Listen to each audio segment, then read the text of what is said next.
Well, you knew it was coming. 5 things I hate about my Poly. Well, it's not my Poly, it's your Poly. It's my Poly. And it's the 5 things that I hate about this Tuffy.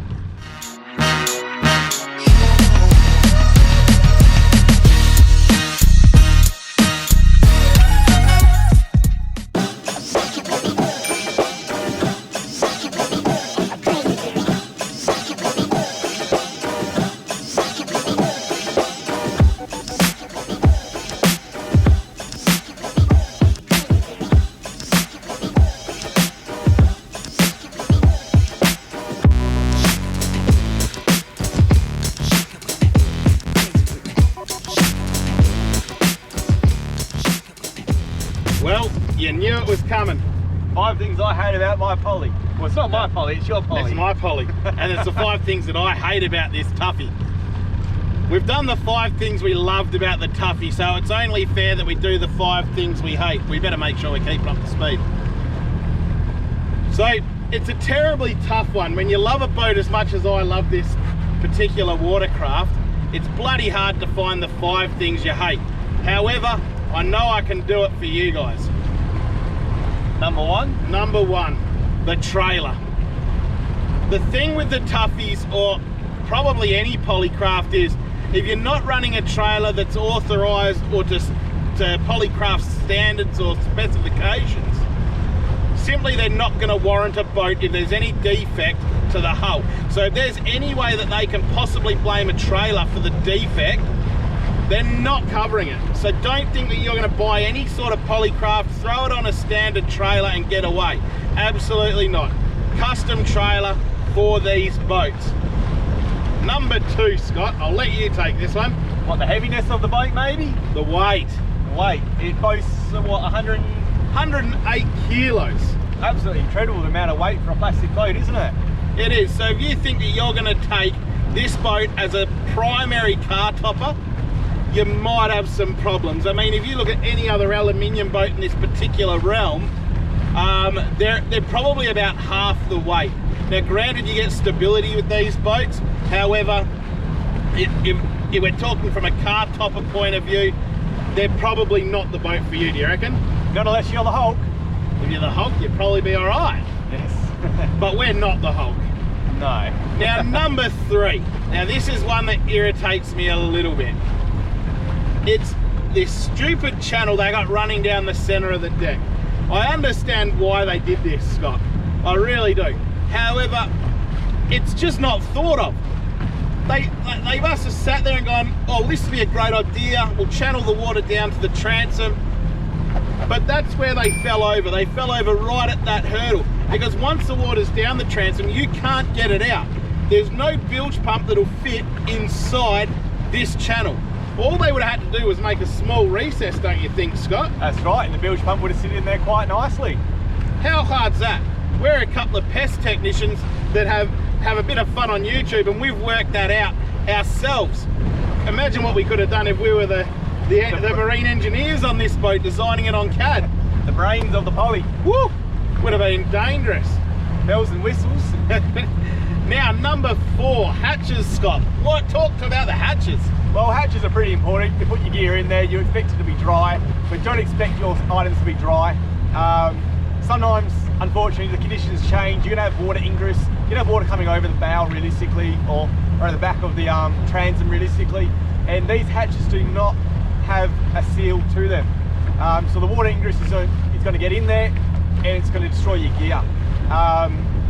There's no drainage positions for these little hatches as well. I just think it's something that's somewhat been overlooked, and when you're talking about the gear that you're carrying around, it's thousands upon thousands of dollars worth, and a simple seal around the hatch probably would have been quite suitable to obviously trying to keep your items clear of water.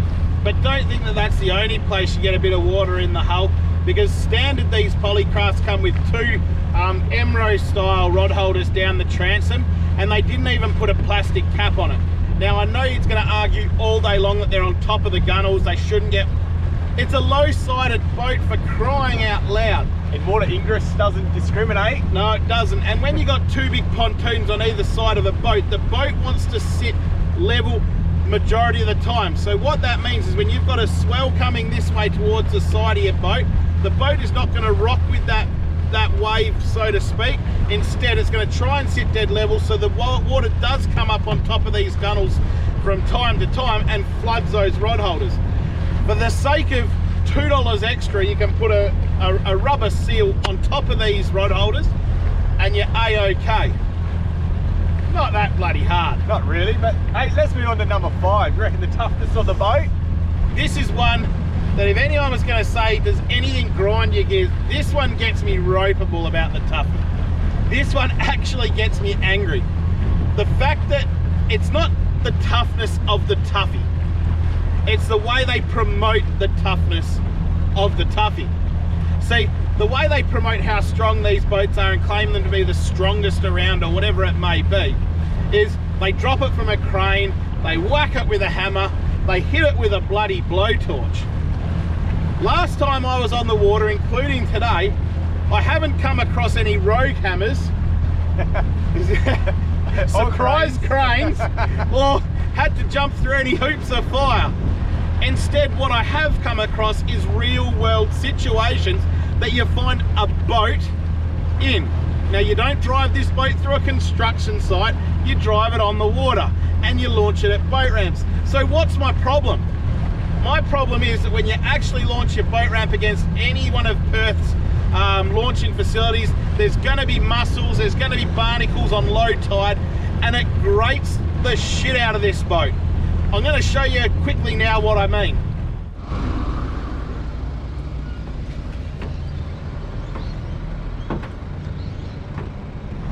So now you've seen what I mean, you can understand that sure, these boats are tough, I get that, fine. However, if you really wanted to talk about the strongest boats you could possibly have in a marine environment, you're gonna go plate aluminium every time. You can run plate aluminium up banks onto the sand, you can launch them at any jetty, you can bang them against any pylon, and you're not gonna have any issues at all. Wait for this bit of swell to go past. You're not gonna do that with a poly. If you run this poly up onto a beach that's got rocks, you're gonna grate the bottom. If you slightly miss your roller in some windy situations on the trailer, you're gonna grate your poly. If you're gonna launch it at a boat ramp like what I've showed you on the side, use fender protectors, because by Jesus, you're gonna grate your poly as much as it grates. Oh, it just grinds me, that one. And especially the cost that you pay for these polys, you want to look after them. You do. And it doesn't take much for when you're actually tying the boat up onto the jetty. The jetty. And to park your car up, then you come back and you find you've got some nice gouges in it. It's nothing that's that depressing. And the money that you spend on these boats, you want to look after it. So you definitely want to be protecting the side of the hull. So look, let's wrap this up with a conclusion. Scott is my passenger on this boat a lot of the time, and this is my boat. Would I own this boat again if I had my time again? Without bloody doubt. In fact, I'd find it hard to be without this boat. This boat, when it comes to shallow water fishing, inshore fishing, slightly offshore, river systems, estuaries, especially getting up into tight, skinny water, is the ultimate boat. In fact, I don't believe there's anything better. Those 5 things that we've just given you were terribly difficult for us to come up with. Scott, as the passenger, what do you think about the Tuffy? I reckon they're brilliant. I don't know realistically where to start realistically, but they are a brilliant boat. They're very price competitive. You can do a lot of things in them. You can get them into small little bays. A lot of things you can't do with other boats. But realistically, like Brendan said, they do have their pros, they've got their cons, but they are an outstanding boat. But just with a small couple little improvements, a bilge pump, maybe sealable hatches, and they'll be a lot more desirable. Yeah, they'd be a completely different boat, wouldn't they? Maybe a little bit more of a V at the front end of the boat as well, to try and, because they are a fishing boat. Yeah, it would be handy. So look, let's leave you with that. We're going to catch you on the next episode. We're out of the boring 5 knot zone. So let's kick it, eh, Scott? Let's hold on. Up to the front you go, and let's get going. Here we go. On the plane quick again.